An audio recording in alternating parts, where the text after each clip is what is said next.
Assalamualaikum warahmatullahi wabarakatuh. Pada video yang kedua ini, saya ingin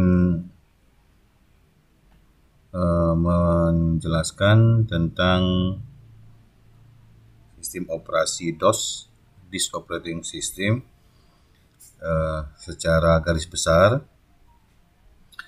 Perintah-perintah yang sering dipakai kalau kita ingin mengoperasikan sistem operasi DOS tersebut. Untuk menampilkan sistem operasi DOS, di sini kita bisa memanggilnya di pencarian.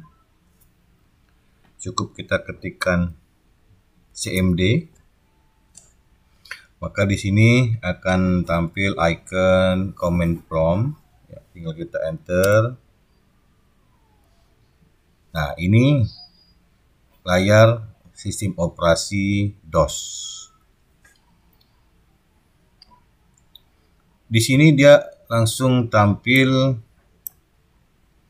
c.2/user/hp.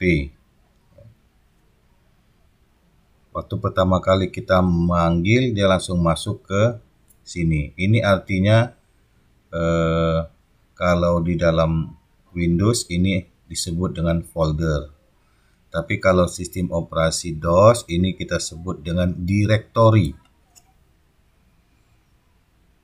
Untuk membesarkan dan mengecilkan layar hitam ini, cukup kita tekan Alt Enter.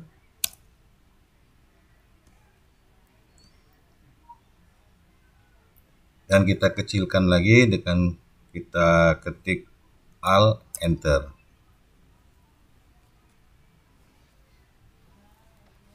Nah, di sini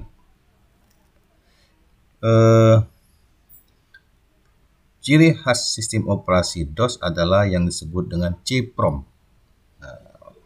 Jadi dari C.2 user dan HP itu kita kembalikan ke C.2 slash saja. Oke, kita ketik perintahnya cd slash enter. Jadi dia langsung masuk ke C.2. Untuk melihat isi di dalam harddisk C ini, partisi C ini apa, kita cukup ketikkan dir. Maka akan tampil semua isi yang ada di C. Ya. Kalau kita mau lihat dia secara lebar, kita ketikkan dir/w. Maka dia hasilnya akan melebar. Atau kita mau lihat dia per halaman, dir/p. Di sini ada continue.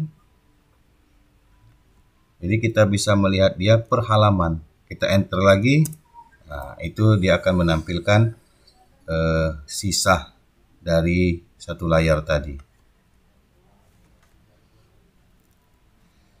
Oke, di sini kita coba lihat ya. Kalau kita ingin membuka directory. Nah, ini namanya directory. Oke. Jadi di sini coba kita lihat dulu. Kita ambil contoh.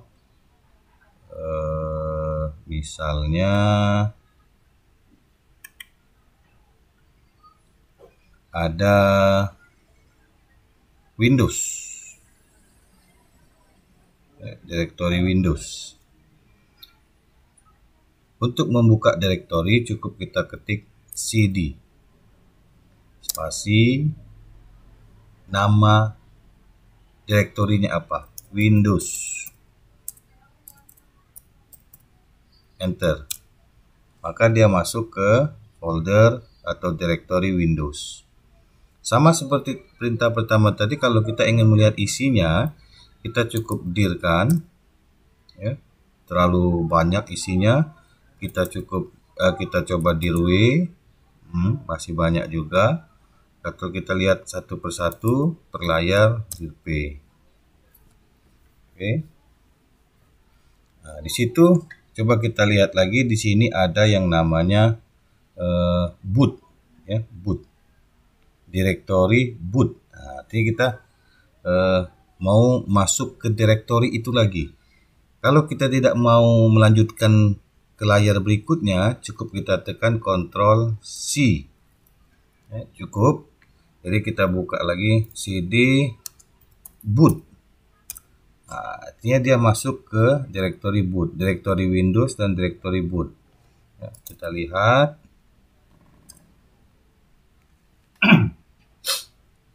Ini isinya ada berbagai macam direktori lagi. Nah, jadi itu perintahnya kalau kita ingin membuka direktori. Oke. Nah, tadi kita waktu pertama kali tadi dari direktori dua direktori, kita langsung masuk ke cprompt, ya. Kita ketikkan cd/, atau kita ingin keluar dari satu direktori. Keluar dari satu direktori, tinggal ketikkan cd.2.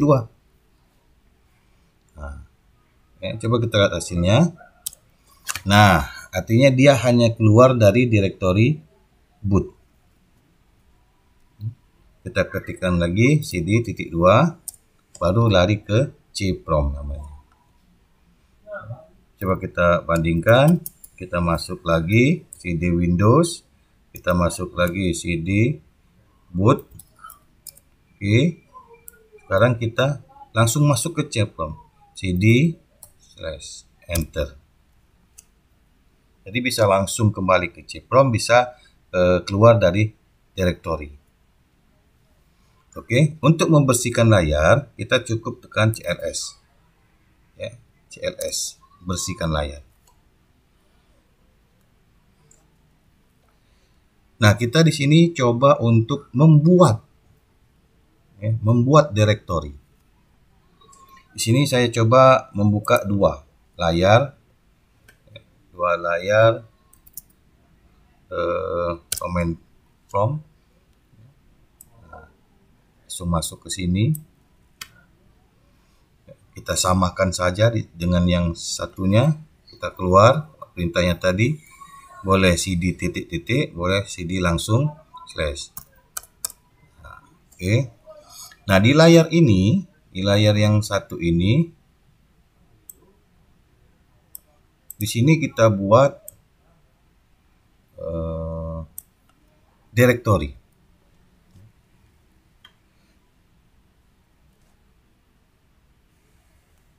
Direktori. Apa perintah untuk membuat direktori? Oke. Kita buat perintahnya md. Oke. Nama direktorinya misalnya kita kasih 7. Nah, artinya direktori ini nanti namanya 7. Ya, kita enter. Oke. Bisa langsung lihat di satu layar ini, bisa lihat di layar yang satunya. Nah, sekarang kita coba lihat di layar yang satunya untuk melihat apakah direktori 7 itu sudah dibuat atau belum. Cukup kita ketikkan dir. Oke, nah, kita cari direktori 7. Ya, di sini sudah ada direktori 7. Oke ya. Nah, di sini ya, kita buka tadi kita ambil contoh misalnya cd Windows. Oke.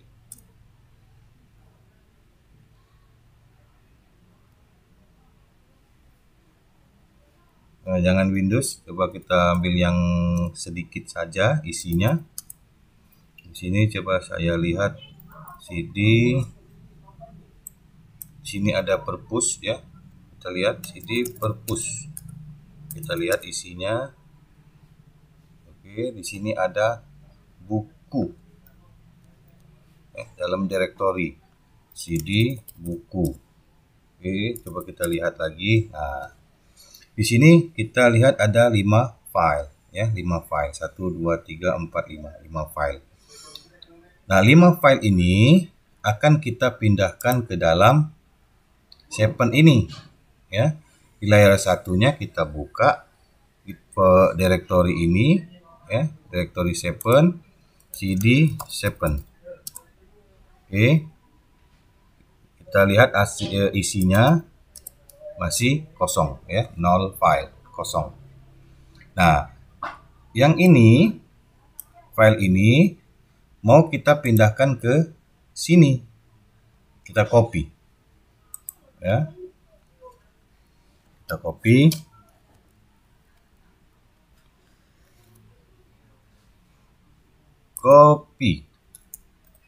Kalau kita ingin memindahkan satu-satu file, kita ketik buku .cdx.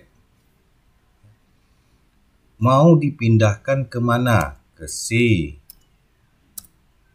Nama foldernya apa tadi? 7. Oke, coba kita enter.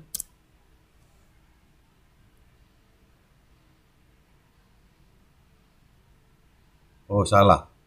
Di sini salah folder, salah direktori ya. Jadi kita tahu kesalahannya di mana. Oke, nah sekarang kita ulang. Memang kita tahu kesalahan itu dari mana. Oke, copy buku .cdx kemana? Ke C.2 7. Oke, nah jadi memang di situ saya sengaja salahkan biar tahu ya. Di sini sudah ada satu file yang tercopy. Di sini coba kita lihat ya, kita biarkan. Nah, sudah ada satu file yang terisi buku .cdx, buku .cdx sudah terisi. Nah, bisa juga kita kopikan file yang ini yang akhirannya sct. Nah, ya. Sct. Jadi kita copy titik bintang sct. Nah, ke C.2 7. Kita enter. Titik bintang sct 7 error. Oke, nah, jadi kita tahu bahwa perintah itu salah. Kita ulang di sini. Copy bintang titik sct. Nah, artinya salah di perintah, bukan salah di huruf. 7. Ah, satu file tercopy. Ini maksudnya semua yang berakhiran sct itu kita kopikan ke direktori 7.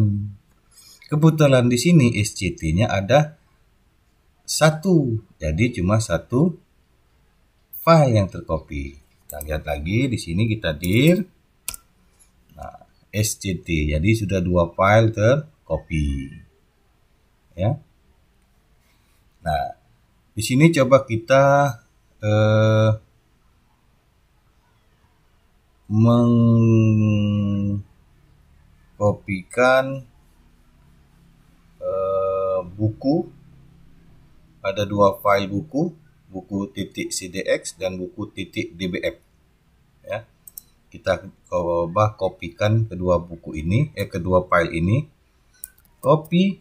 Nah, nama filenya dulu apa? Kalau ini tadi kan akhirannya bintang ya, titik. Nah, Kalau di sini kita sebut dulu nama filenya, buku titik bintang. Artinya semua file yang namanya buku dan akhirannya apa saja kita kopikan ke folder yang kita inginkan. Tapi nanti di sini dia ada pertanyaan. Kenapa? Karena di sini sudah ada file buku.cdx yang belum ada buku.dbf. Oke, kita coba lihat. Nah, dia menanyakan bahwa buku.cdx itu sudah ada dalam ini. Apakah mau kita masukkan lagi atau tidak? Oke, kita pilih all saja. Oke, dua file langsung tercopy. Kita lihat. Oke, dua file langsung tercopy. Jadi dia nge-replace yang ada tadi. Nah, di sini ada 5 file. 5 file. Sekarang kita kopikan ke 5-5-nya. Artinya semua yang ada di folder ini, di folder buku ini, semuanya ini kita kopikan ke sini, ke 7. Oke, copy bintang titik bintang ke C.2/7. Sama seperti tadi dia akan menanyakan karena filenya sudah ada tercopy di situ. Oke, kita kopikan saja, yes-kan saja, yes-kan lagi. Oke. 5 file sudah tercopy. Jadi di sini kita lihat 5 filenya sudah ada semua. Oke ya. Nah, bisa juga kita menggunakan copy titik ke C.2/7. Jadi tidak pakai bintang titik bintang, tapi kita coba gunakan titik saja. Oke, kita enter. Dia nanyakan lagi, kita all-kan saja. Oke. Artinya bintang titik bintang maupun kita pakai titik saja fungsinya sama. Ya. Dia mengcopy 5 file tadi. Nah, sekarang kita lanjut ke penghapusan file. Tadi copy, sekarang kita hapus file. Kita coba menghapus satu file dulu. Perintahnya adalah del. Nah, kita ambil contoh misalnya buku.cdx. Buku.cdx. Del buku.cdx. Kita enter. Oke. Sekarang kita lihat hasilnya. Buku.cdx tadi sudah hilang karena kita sudah hapus. Sama seperti kalau kita ingin menghapus semua yang berakhiran scx. Dan apa tadi perintahnya? Bintang titik cdx. Kita enter. Oke. Dan titik cdx. Oh, cdx tidak ada. Oke ya, sini memang filenya tidak ada. Jadi not del scx bintang titik scx. Kita lihat. Nah, artinya apa? Kita menghapus semua file yang akhirannya. Ini semua yang akhirannya scx.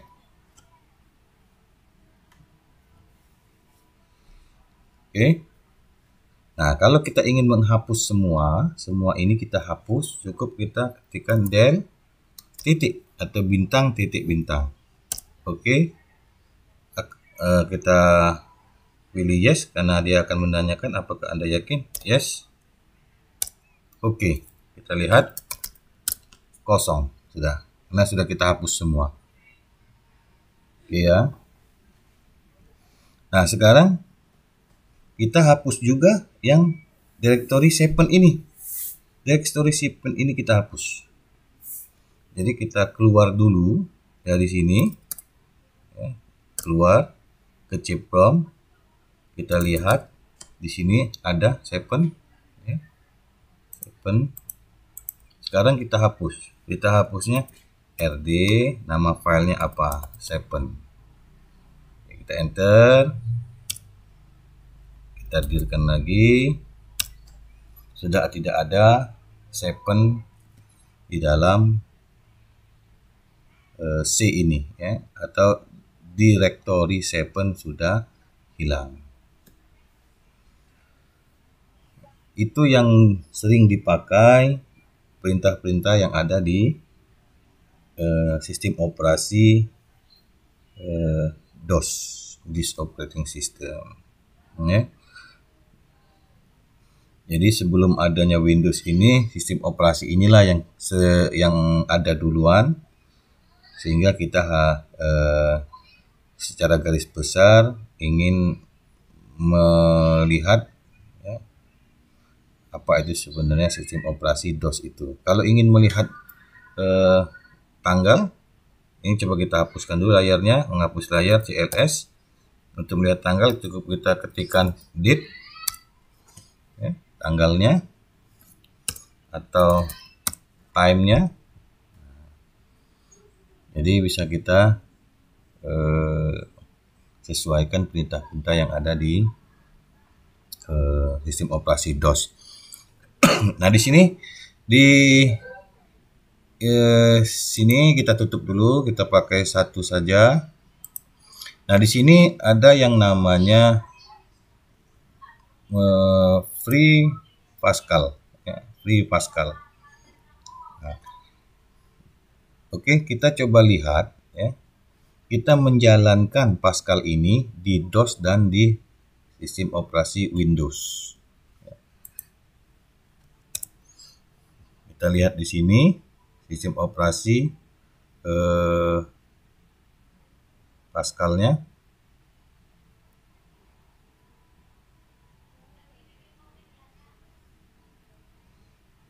Ini adanya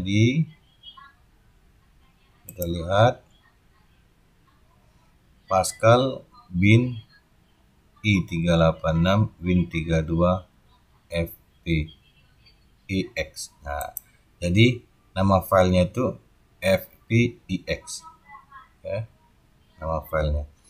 Nah, kalau kita mau cari di sini, ya, kita mau mencari file itu dia letaknya di mana, gitu, direktorinya di mana. Jadi cukup kita ketikkan dir, nama filenya fp.exe. Kalau tahu akhirannya exe, kalau tidak tahu cukup fp.bintang. Nah, karena kita tahu, kita akhiri exe spasi /s, ya, kita enter. Itu fungsinya bahwa dia akan mencari file fp.exe itu dia ada di direktori mana. Nah, di sini sudah tampil, ya, sudah tampil pencarian tadi bahwa fp.exe itu adanya di C, direktori Pascal, direktori bin, dan i386 Win32. Oke.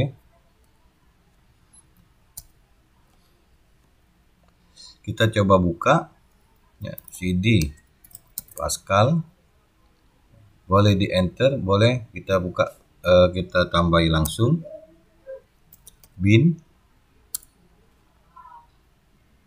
i386 Win 3 Win32 kurang Win32. Oke. Nah, kita mau melihat file fp.exe. Di sini kita dirkan banyak, ya. Kita lihat dulu dir fp.exe apakah ada. Oke, di sini ada. ya, dir fp.exe kita cuma menampilkan satu file saja, ini ada. Nah, di sini coba kita buka fp.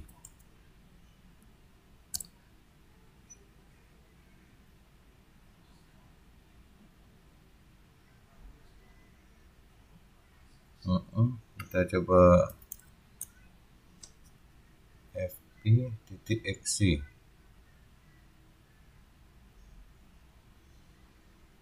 Oh, fx. Aduh, mata sudah rabun tengah malam.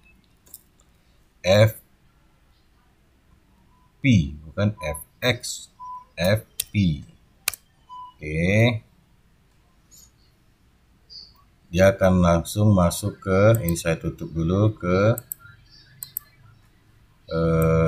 Pascal ya, aplikasi Pascal. Di sini kita tutup.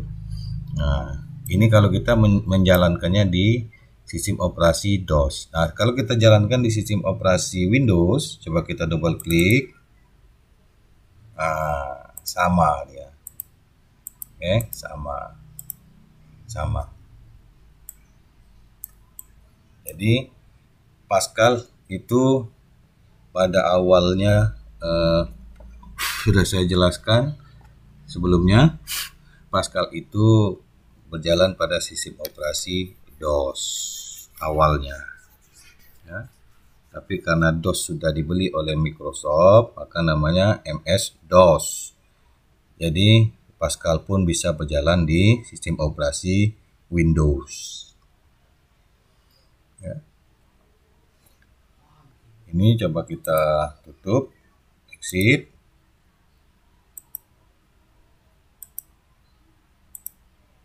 Oke, di sini coba kita exitkan.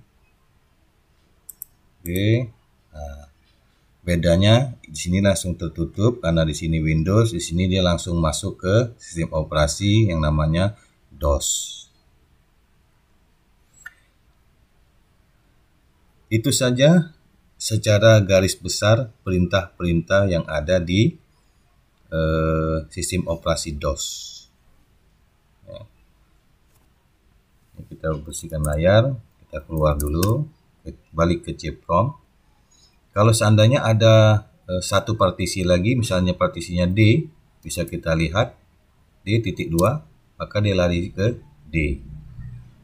Caranya sama, kalau ingin melihat kita dirkan saja, ini isi dari partisi D. Kalau balik ke C lagi, kita C, oke, kita bersihkan, ini isi dari C. Oke, terima kasih. Nanti